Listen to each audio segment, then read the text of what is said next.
Welcome everyone to this buildingSMART room session as part of the buildingSMART International Standards Summit Montreal 2022.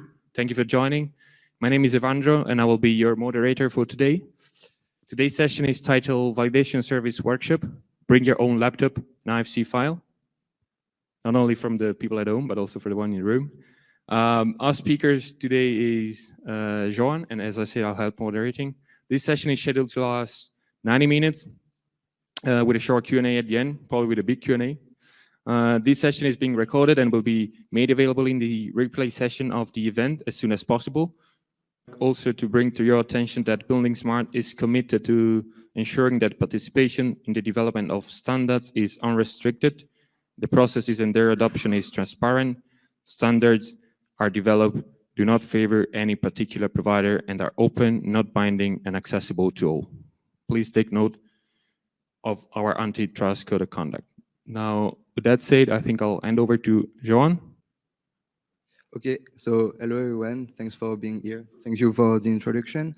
So I'm going to introduce myself quickly. I'm Johan Luttun. I'm a software developer working for IFC Geeks, a development and consultancy software company founded by Thomas Kreinen, who is the person behind IFC OpenShell, an open source library to read and write IFC files.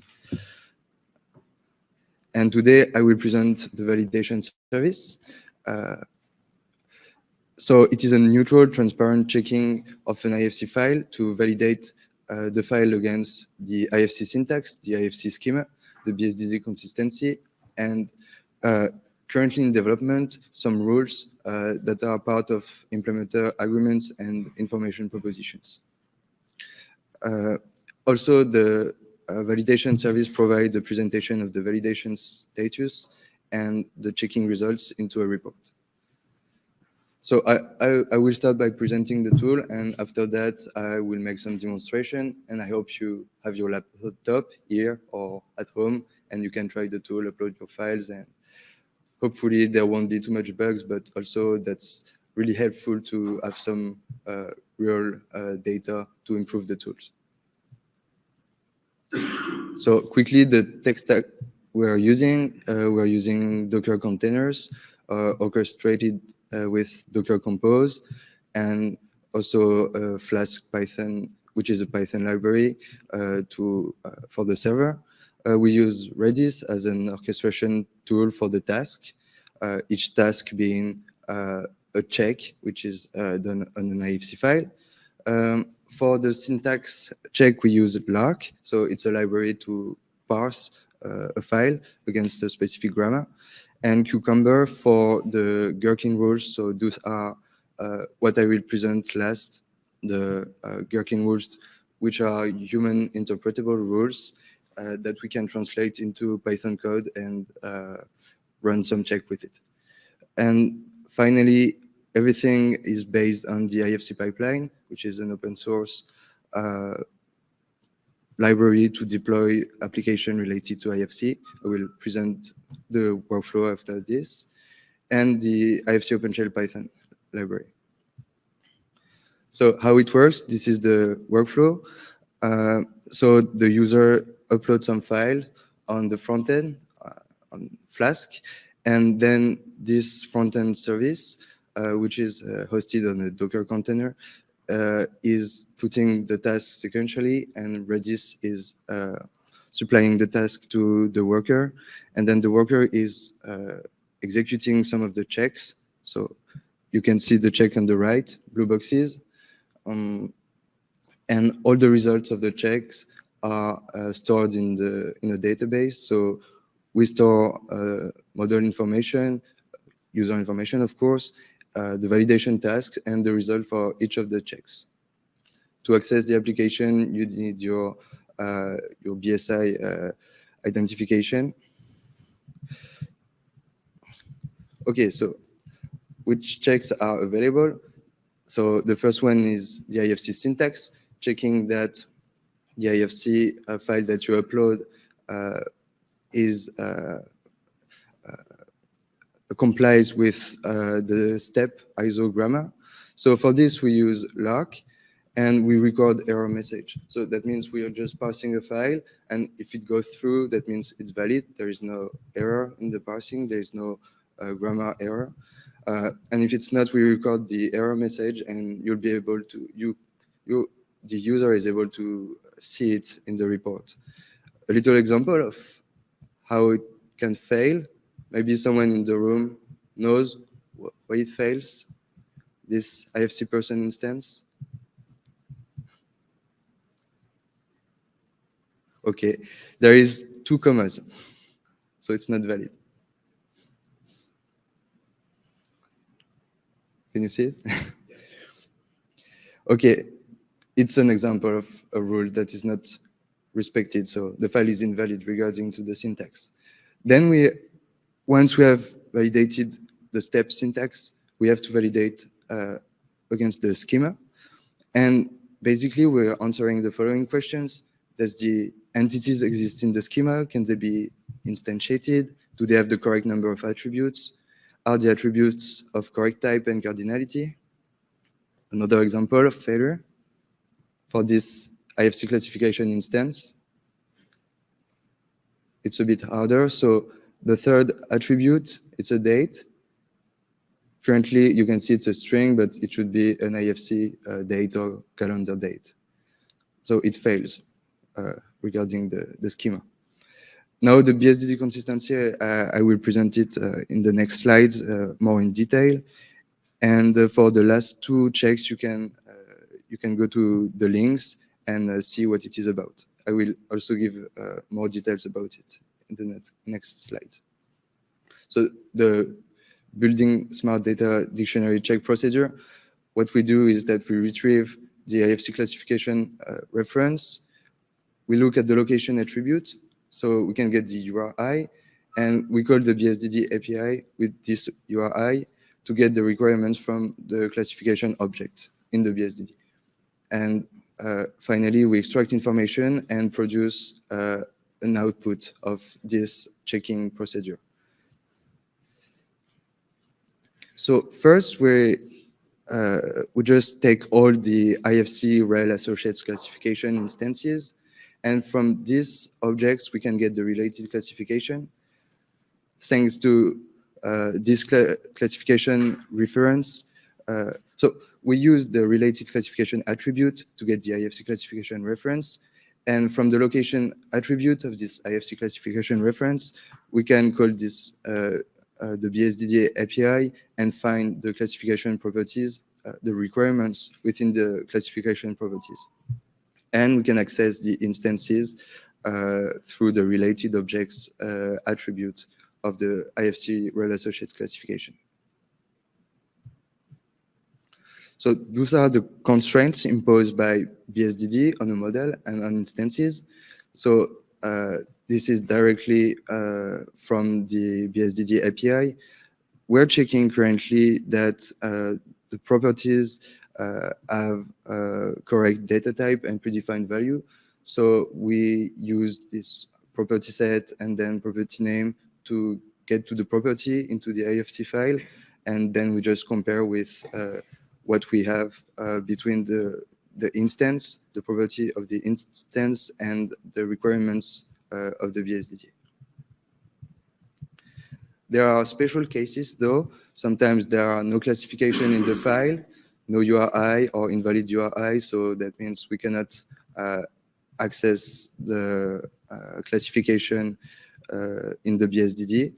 And sometimes within the classification object of the bSDD, there is no classification properties, and other times there are no requirements in classification properties, so just information. So those cases, currently are under like the validation status will be valid, but it could be unchecked. So it's not my decision to make, but just so you know. We have presentation of the results. So it's visible. You have some general information about the file. And in the overview section, you have the validation status. So here you can see that syntax passed and schema bSDD didn't, and the implementor agreements informal propositions did. And after this overview, you have more detailed output from the checks. So here, for example, we have an invalid schema status, and it's missing an attribute on this IFC rel defined by property instance. The attribute owner history is not optional, so it's not valid regarding the schema. And finally, to validate human interpretable rules, we use Gherkin. So there is, I would say there is not much intelligence behind that. It's just a way of structuring the requirements into human interpretable rules. And in parallel, we have this Python implementation where you can see some placeholders, and we just do the check there. One thing to notice is that there is no hierarchy in the rules. It's just a sequence of rules. How it works is that you have some conditions with this given keyword that you can see on the left. So a file with model view definition, a file with schema identifier IFC2x3, and then you have some requirements that you have to respect. There shall be at most one instance of IFC site. And what is nice is that you can reuse the function that you're using related to those rules with the keywords. And so it's good for composability. Okay, now I will make some demo, and you can as well try and report the bugs you found.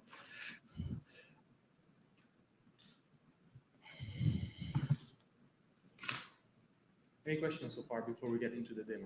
Yeah, so the link for everyone is. Yep. It's in the. Sorry. You're not looking. It's in the chat.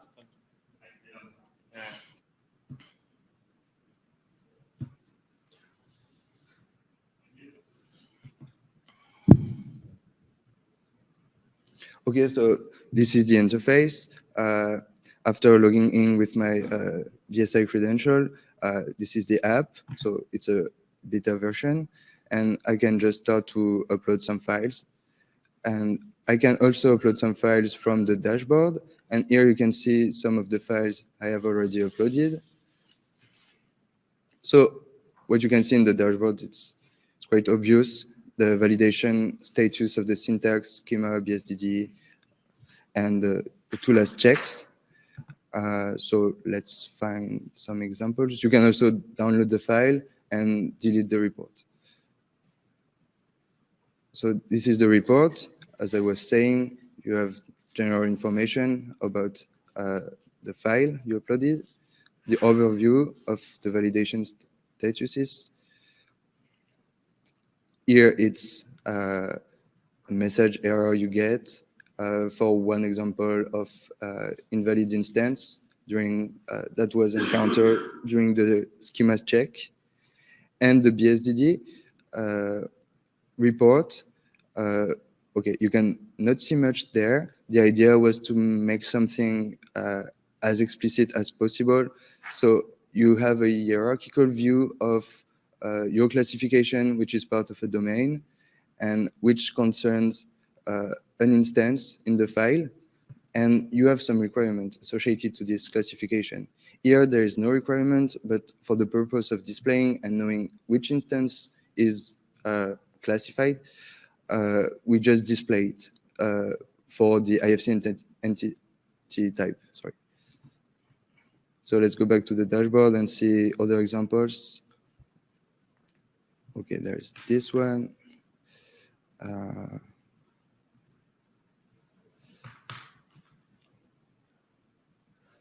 Okay, so for example, here we have an invalid bSDD status. So the required property name, the property should have been a color stored as a string and red, but there is no pset in the constraint.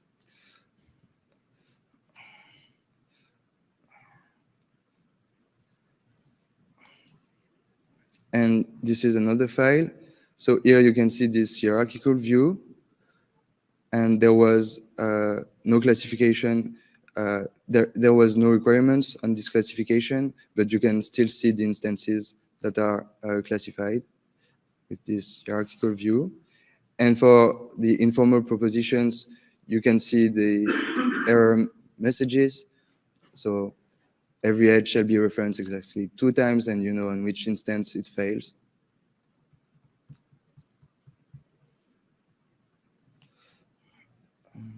Other example, this one maybe. Okay, here, missing the owner history attribute. And here, yeah, we needed the load-bearing property to be true. So as you can see, what was observed in the file is false, so it is not valid. Same for this.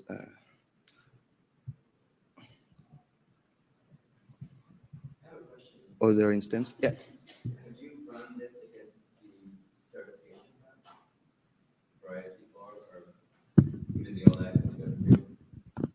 Yeah, sorry. I was just curious if you've run this tool against the old IFC 2x3 and the newer IFC4 certification files, if you have access to those and have checked them. They should theoretically be 100% correct. I doubt they are in practice. Very good point. No, I don't think we have it. It's a good point. We should do that. Yes, we have access to them. I'm also 100% sure that they will have some sort of errors. Or maybe they could be all green because we don't have the rule yet to check what we are supposed to check. The key message of this validation service is that we are gradually transforming what previously were just plain text, plain English agreements, or pieces of text hidden into the documentation. We are trying to formalize them, to make them explicit. We are dreaming of a library of rules that can run, that are depending on the IFC version and on the MVD. So depending on the IFC files that you upload, the system knows what it has to check. And yeah, so 100% good idea. I mean, I liked it, but no, we haven't yet. Yeah.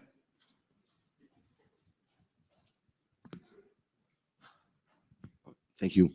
Well, first of all, it looks fantastic, I must say. Compliments. I have a question that might be a bit related, but more towards bSDD. I was discussing with Leon this morning.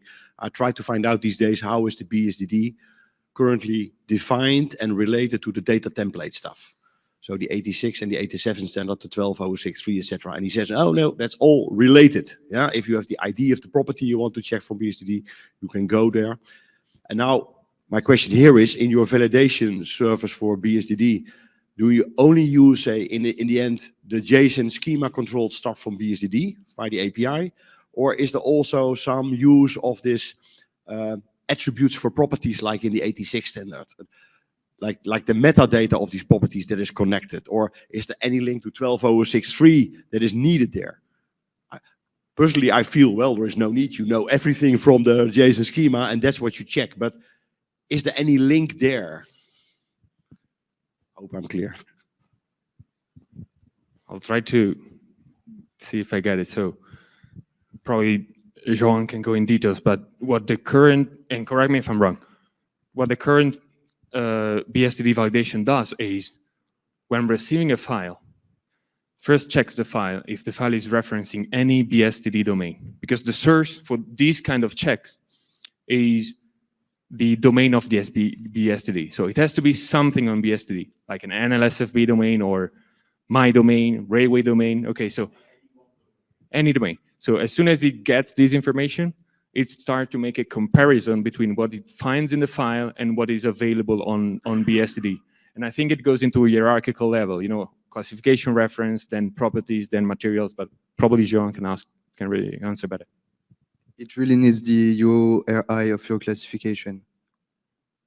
So, which you get from the location attribute. The IFC file ever found this instance is correctly filled out, Okay, and if it's correctly filled out, it has a URI. If the URI is a URI of bSDD, because you can also class according to the IFC schema, and you will be fully entitled to do that, you can classify things using URI pointing to whatever bSDD, so whatever data dictionary, which is not bSDD. So in that case, the system, I don't think what it's doing now, but should present something like, sorry, I can't check further. I know that you have some classification in your file, good for you, but I can't check further because I don't have anything to check against. If it's a bSDD classification, then you go over bSDD and you start making a comparison, and you present this hierarchical view that Johan was presenting. Yep. Hi, Arthur here, and I have a question because I tried my file and I got a lot of errors on the schema, but it always tells for instance. So how can I check how many errors I have? Is it like only showing one example of an error from the file and I can have hundreds of the same errors? Good question.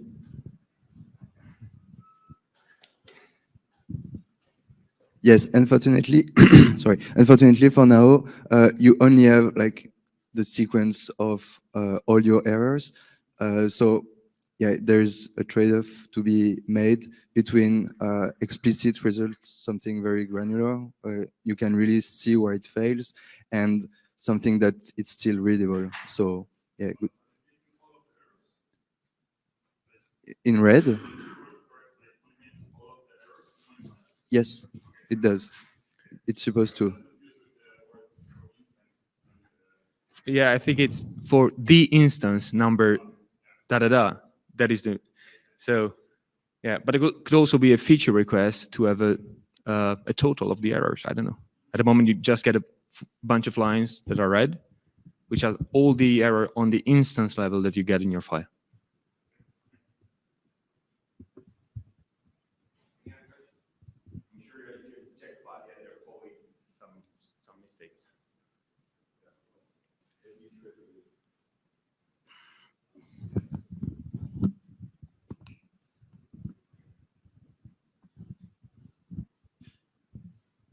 Maybe a trivial one. In the checking of the schema, do you include the where clause checking, or is it only cardinalities? In the schema check, is it also taking into account all the where clauses? Sorry? No?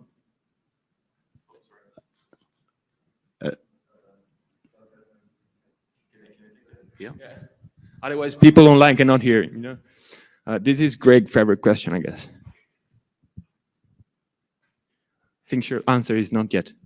So your question is about the where rules, right? It's currently under development. So currently for the schema, we're checking, is this entity exist in this schema? So can it be in this schema? Can it be instantiated? Is it not abstract? And does it have the correct number of attributes, and are the attributes of correct type and cardinality? So this is what it's checking.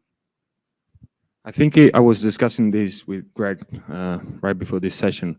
So if you get the meaning of these validation services, can you go back to the slide when we have the syntax? Yeah, this one.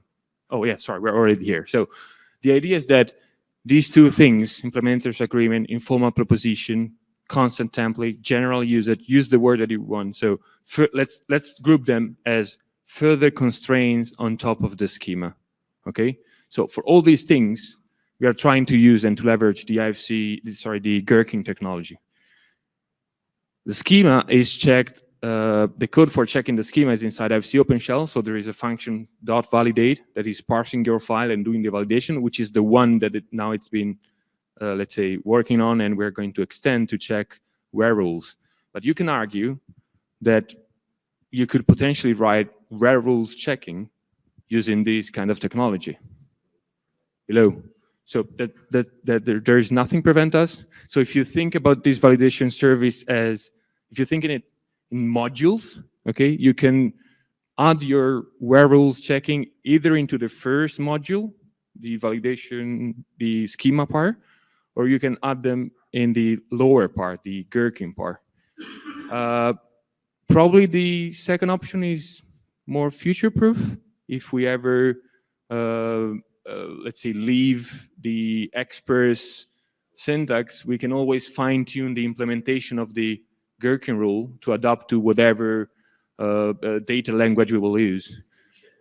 Yeah, so we can. Yeah, I think it's a choice. It's a balance. We need to choose how tight we want to be to the current technology. I think that's also why the where rules are not developed yet. But yeah, good question. Any other? Let me check if there's something online.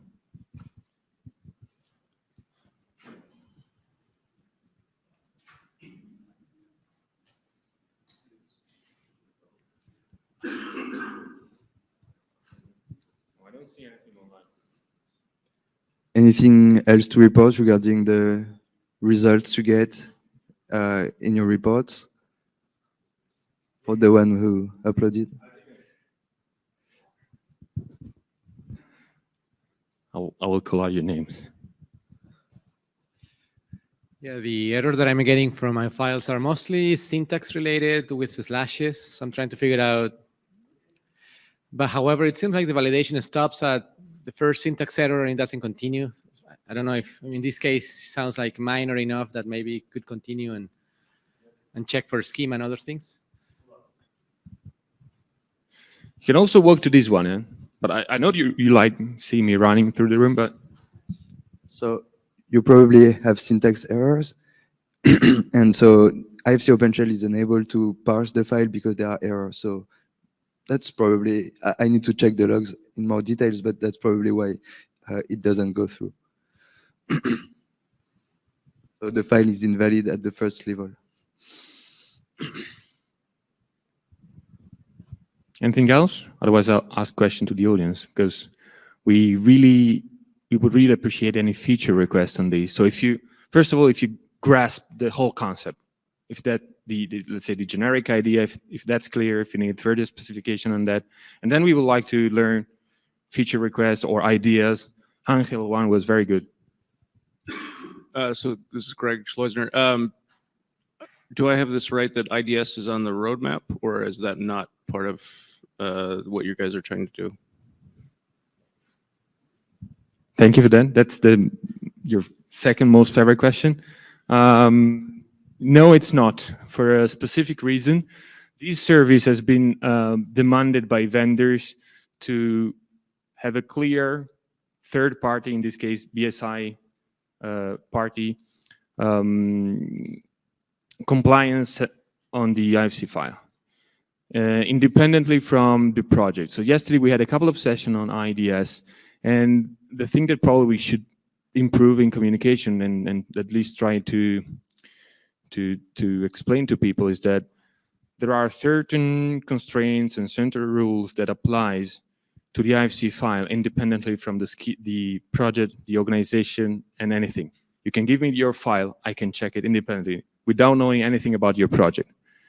IDS, for what it is now, is very much focused on the exchanges on objects, properties, materials, and constraints on such entities that are project specific.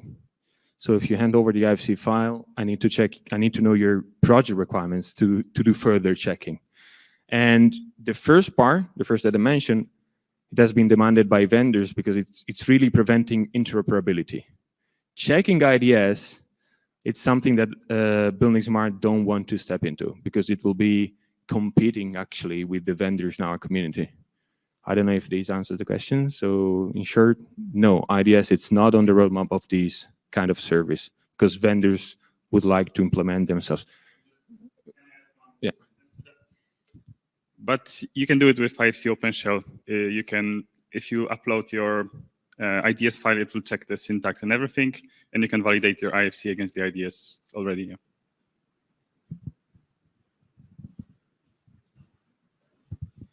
Well, and it makes perfect sense that I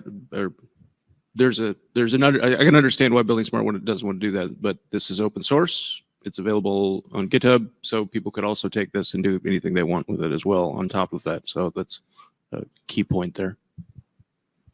Absolutely, that's the second part of the answer. Actually, yesterday, someone, and I think also someone from Autodesk in Boston made a very good point. There's nothing preventing consultant in 1 year from now to take this technology and start writing organization-specific rule, project-specific rules, and such. So you will still have the core part, let's say, owned and managed by buildingSMART to say, this is a legit IFC file. It can go from software A to software B relatively safely, let's say. But then there are additional checks leveraging, I don't know, IDS. And yeah, there's nothing preventing the community to extend those rules, 100%.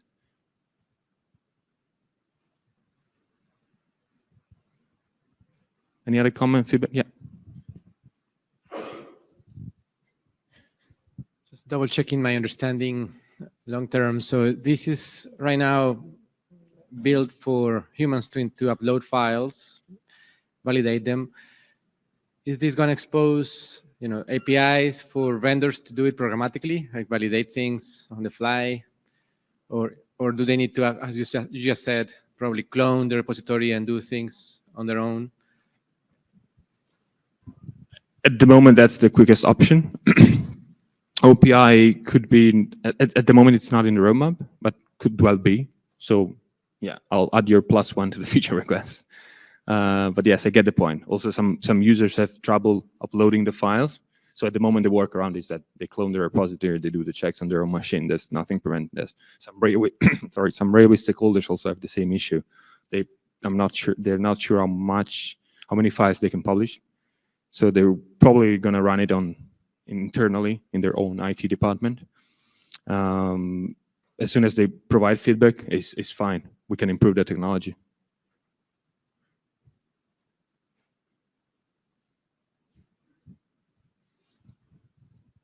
So let me shoot a little bit far now.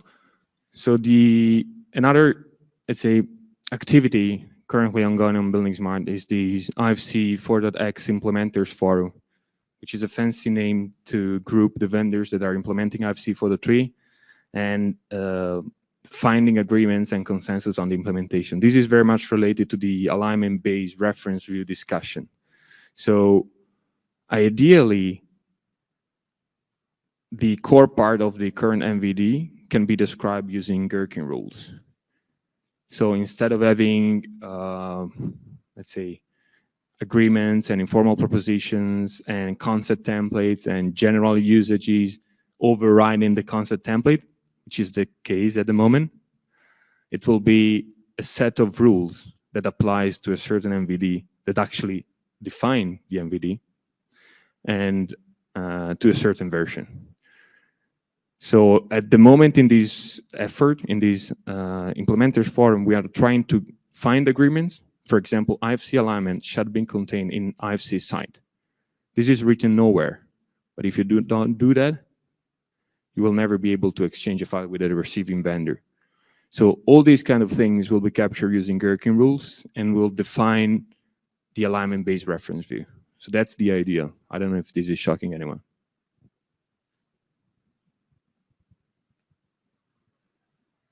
Good. You have anything else?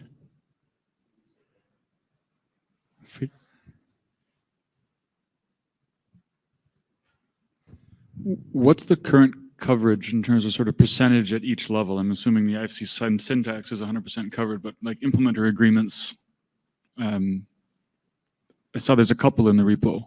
Is that where we're at, or are there more? I'll let Johan give the exact number, but I think it went exactly, the development went exactly in these directions. So first, IFC syntax and schema came kind of for free because they were embedded in IFC OpenShell. Can you go back? Yeah, the one. So bSDD is something that can be done in parallel, actually not really affecting any implementation. It's kind of a further checking, actually, on the edge of these core versus project specific, actually. And these two came as last. So probably just, yeah, bunch of them. 3, 4, 5, can't remember. But the idea is that, for example, this implementers agreement, there is a repository of implementers agreement for previous version of IFC file. And the first thought was, okay, let's go there over that repository, take that database, and let's translate every implementer's agreement into a Gherkin rule.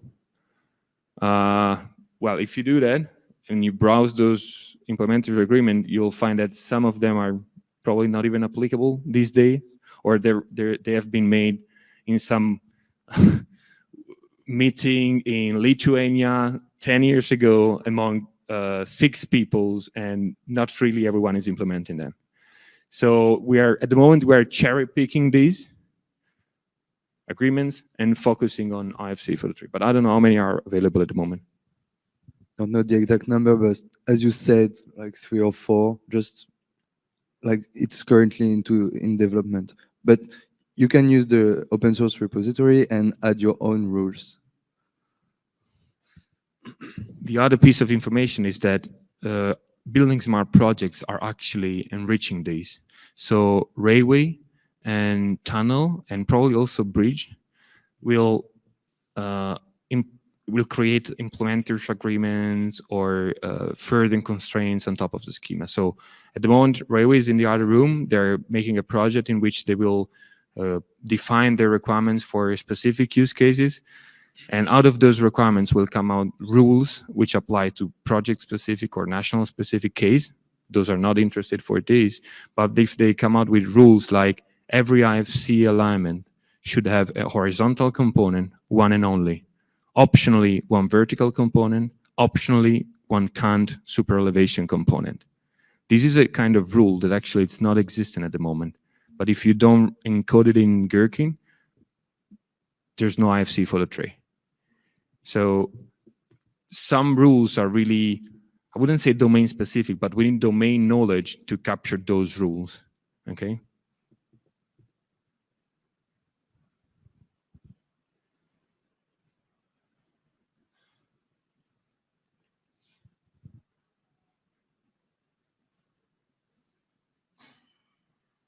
I don't see anything online.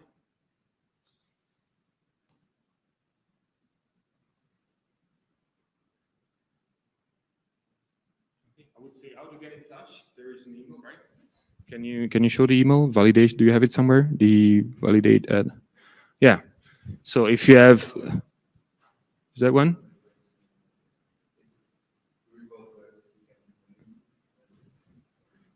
I think there is also, yeah, probably in the website is shown. Can you fire the website? Yeah, validate at buildingSMART.com. Wonderful. I mean, you can voice it out if you want.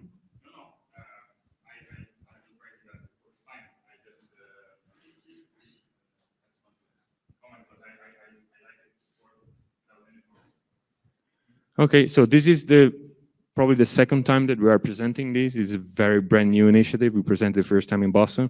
I think we're gonna repeat it over and over again through the summits and in other venues. And yeah, hopefully we'll grow. And we turn out to be something really useful.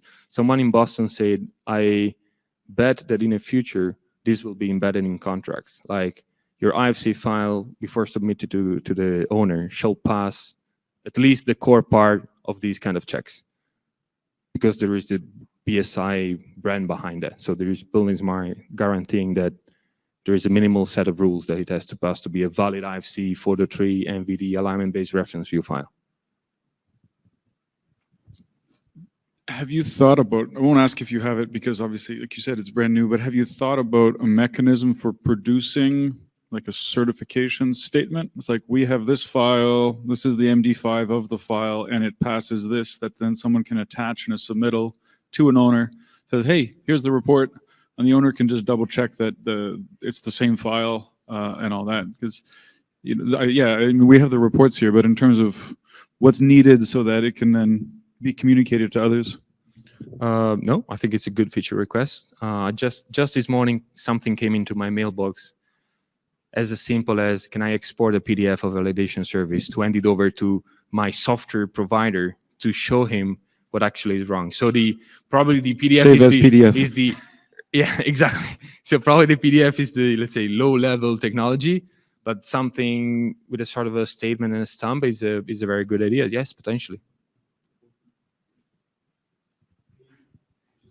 point where the source is located? IFC dash validate something in the buildingSMART GitHub.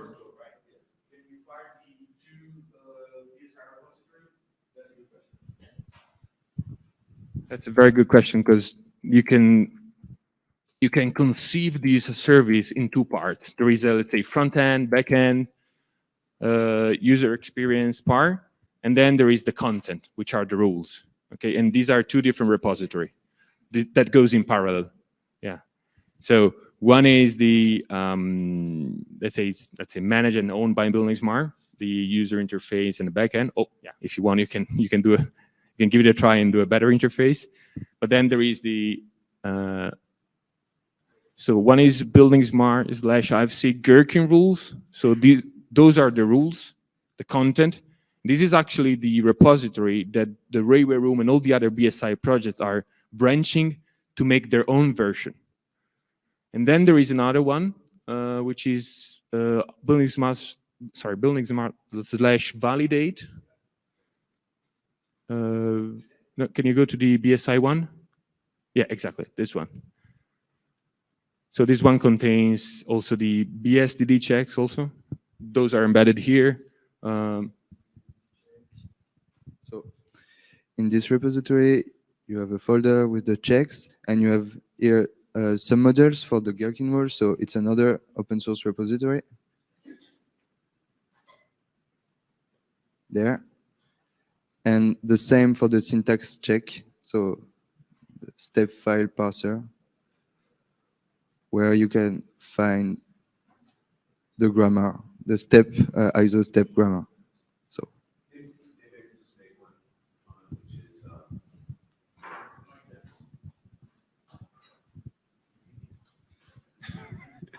I mean, first, this is fantastic, and I think I saw a bit of it in Boston, but you know, this is amazing. So, what comes to mind is that it seems like there's 3 or 4 different services that are pulled together to make this, and each one of those are probably valuable in and of themselves. Like, you know, so I think maybe one suggestion is to think about how you package these different services so that they're isolatable, right? So, you know, I wouldn't know what to do with this whole thing, but like the Gherkin rule piece would be something that I think I would want to pull off and do something with, right?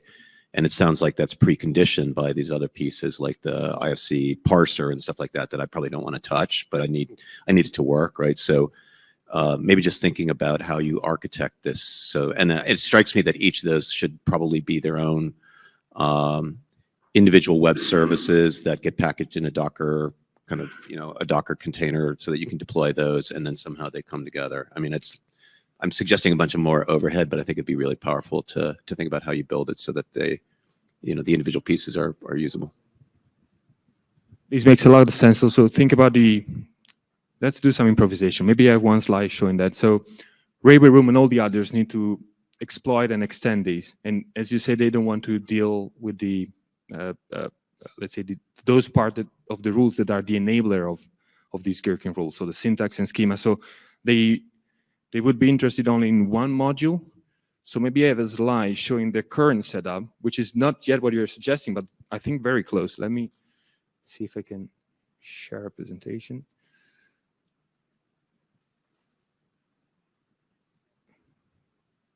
Sorry about that. So that's the idea of what the Railway people are doing now. So to facilitate them to use this, which will be potentially your use case, like tomorrow I want to use the Gherkin part. I want to start adding my own rules. So at the moment there is this web entry, the validate.buildingsmart.org, that is tracking, that's the right terminology, I guess, tracking these repository, the BSI / IFC Gherkin, where you have the Gherkin rule, meaning the plain English version, and the Python implementation of it, okay?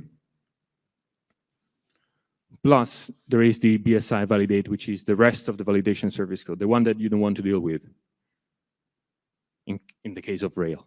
What Rail is doing is that they are creating a branch and they're making a pull request. And we are leveraging a technology provided by GitHub to provide them with a sandbox environment that is tracking this branch. So for the, let's say, railway end user that are not really familiar with GitHub but then they want to deal with the technical stuff, someone on their behalf will create a branch where they can play around and create their own rules with their technical people. And they also have a web service which will be reflecting that, so they can also upload their files and do the checks. So this is fairly similar to the components that you were referring to, maybe? Yeah, I think it solves it. Let me ask you a follow-up question. So maybe we can do this offline, but the Gherkin system is running rule checks against something, and the Gherkin system is running rule checks against something, and I got the sense that it wasn't the raw express, that IFC OpenShell is processing it into something else. Is that right? So what is the, and I need to study up on Gherkin more, but can you say something about that? Yeah, sure. Maybe Johan can expand about it. But the idea is that Gherkin is a behave implementation of Cucumber, which is a, yeah. So the idea is that every rule comes with a, let's say, with a set of features, they call them, so plain English text. And then there is a Python implementation. So the Python implementation is using IFC OpenShell as a library to do the checks. Nothing prevents anyone to do a Python implementation that leverage another library. I think 3 years ago, 2 years ago, in my previous company, I did an experiment. There was a guy from France that wanted to adopt these Gherkin-based approach, but wanted to leverage another technology, another library, because he was convinced that this library was better than IFC OpenShell for a certain type of checks on geometry. And he did it. So he wrote the plain English plain English rule, and he made a Python implementation, and the Python code is actually triggering or using the other library to do the checks. The current validation service is using 100% the IFC OpenShell library. Is that correct?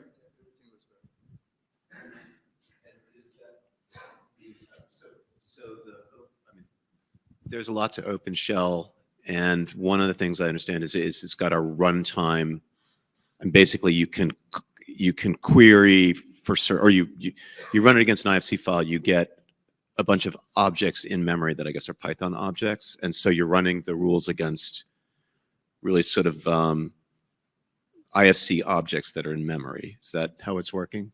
So at first it parses it, loads it into memory, and so the integration is between Gherkin, and the queries that you're running are against objects that are actually in memory.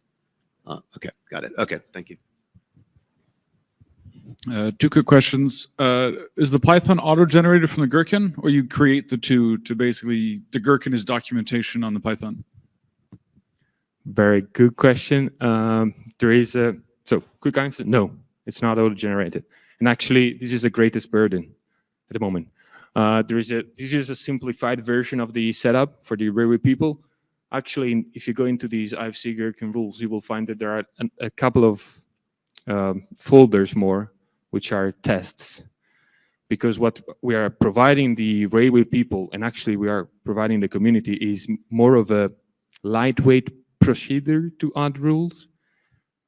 Because every rule has to be defined in plain English, make a Python implementation, and then you want to test it. So what we did in the past is that you need to write atomic IFC files to make sure that your rule is correct. And in that repository, everything comes together. So you have the rule, you have the Python implementation, and you have 2 or 3 unit test files that are used to create, implement, and validate the rules. It's a very, in my experience, it's a very iterative process. So first you do the files, then you discover that your implementation was wrong or the file was wrong, so you tweak the both until you get to the good level that you can publish this. And this is what Rail will do in their own sandbox. It will be a lot of trial and error, and once the rule is fine, they will make a pull request, someone will validate and say, yeah, that makes sense, this is a good rule, we can integrate it. Is there a REST endpoint for this service right now in the way it's set up?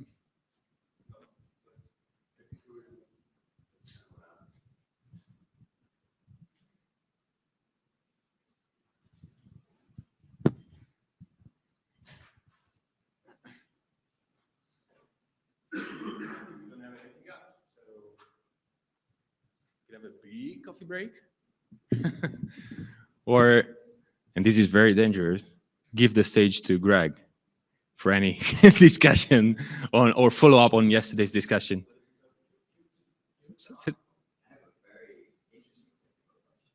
Yeah, let's see if we can answer that. So I did what I asked you for, which is have you run, yeah, I'm way shorter than you. Have you run against certification tests? So I went and I ran against some of the certification tests, and overall they did okay, except for informal propositions. And I found that a number of files, not calling anyone up, but especially Revit and ArchiCAD files, failed the informal proposition on many files where for a polygonal face set, an edge should be referenced by two faces, right? Which makes sense, right? And so I looked it up. So if a polygonal face set is marked as closed, edge should be referenced by two faces. I'm thinking, well, what's special about these files? What's special about Revit and ArchiCAD files is that they use polygonal faces, but they also use polygonal faces with voids. And then the question is, if you have a void, should that be referenced once or twice? Right, so let me draw. Do you want to use this one? Is this one the example so this is the example of the closed shell. So every edge shall be referenced exactly twice by the loose, meaning that this one, yeah. So now, right? Well, it depends, right? And I think there's some ambiguity in what it means. If this is supposed to be a solid, it absolutely is not closed, right? And there should be something that closes it. If it's a shell, then I think it is closed. Well, right, it's just, so is a polygonal face set a solid? In which case, I guess there should be something in there, or is it a shell? So I'm not saying that, I don't know what it is. I think there's some interesting ambiguity there. You know the Autodesk system. I mean, if you cut a hole in a solid wall, you would close the hole, right? You wouldn't have it blow up into a shell. But you guys put the inside face in when you. Well, no, if I cut a hole in here, yes, there would be a surface, right? But then the question is, how is this particular, like, I don't know, I haven't delved into the details about these particular polygonal face sets, right? But somehow, in these files, for some reason, like I said, a hole was cut here, and that was that. So is it miscategorized as being closed when it should be open? Is this shell, the outer shell? I don't know, but anyway, it's some interesting questions. No, absolutely. And that might be one of the cases that when you do the test files, you will realize maybe it's just make an example. I really don't know. I haven't looked at the details, but maybe it's just misclassified. And so the error is a false positive because it is supposed to be as an open shell in that case. And so it will pass the open shell informal proposition and will fail the closed one because it's not a closed one. So maybe, again, yeah, dealing with these false positive is another big challenge of these rules. But with a little bit of trial and error and these test files, hopefully we get to an agreement, which is then formalized with some reference file and a Python implementation of things. So everyone can reproduce it anytime. But yeah, very good point. Half an hour.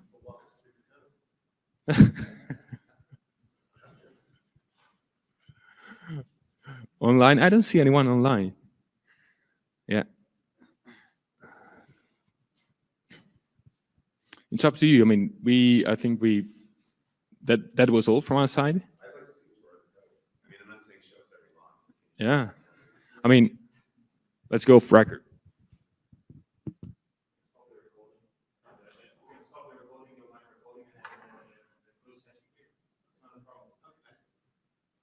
Greg? One of the discussions we've had in the last couple of days is where business rules around some of this data comes up, and I think this would fall into that category of what's the example Angel's given. You can have a triangle that's has 2 points or 2 vertices like millimeters apart, but the third one is a kilometer away. This is this validatable in either one of those, that kind of problem validatable in either one of these technologies, or are we still missing something to do such a thing? If I understand your question correctly, so there are some, let me use an example. So alignment, for example, it's made by a sequence of segments, and there has been a discussion to make a rule in the railway room to say what's defined continuity, tangential continuity of segments. So when a segment ends and the next one starts, there's always a discrepancy, but you should define tolerances for which you can consider the 2 points as one. It's probably similar to the problem that you are describing. So at the moment, for example, IFC OpenShell is not implementing the geometry to do alignment. So these kind of checks cannot yet be done. But again, Thomas is working to expand the geometry implementation of IFC OpenShell for IFC 4.3. But for the triangles, maybe it's doable. And there's nothing preventing us to build such rule. But then the question is, yes, is it outside of the, let's say, buildingSMART garden, so to say, or it falls into the area of, yes, we should say which is the tolerance for which 2 points are exactly the same.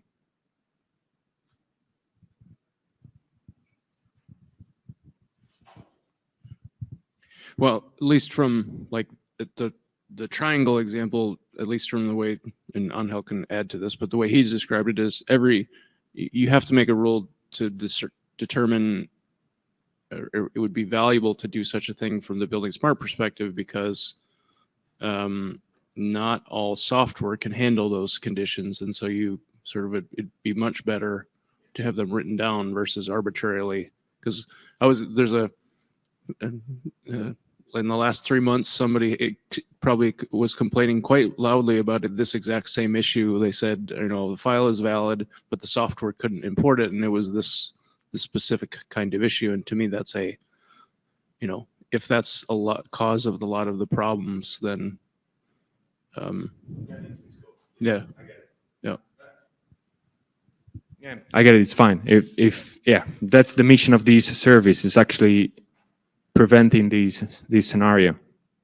Let me trace a clear distinction. So the Gherkin rules, again, they have it's like a dual soul. So they can be checking the semantics of the file, meaning they can do checks on whatever is described in the file. But for certain geometrical checks, they will need to perform calculations.